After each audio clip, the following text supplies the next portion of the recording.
নগদ অ্যাপস থেকে কিভাবে আপনি অতি সহজে সেন্ড মানি করবেন সেটাই আজকের এই ভিডিওতে দেখানোর চেষ্টা করবেন।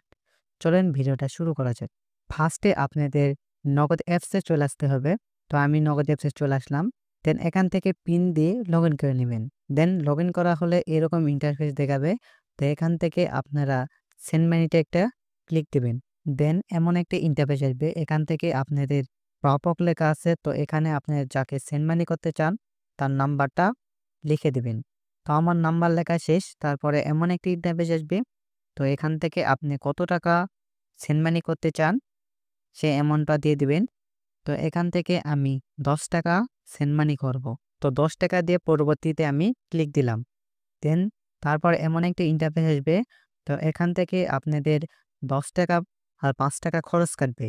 তো এই ৫ টাকা খরচ পরবর্তীতে আপনার অ্যাকাউন্টে আবার যোগ করে দিয়ে দিবে। তো এখান থেকে আপনি রেফারেন্স কোডটা দিতে পারেন। তারপরে আপনি পিন দিয়ে কনফার্মে ক্লিক দিবেন। তাহলে আপনার সেন্ড মানি কমপ্লিট হয়ে যাবে। তো এইভাবেই সেন্ড মানি করতে পারেন।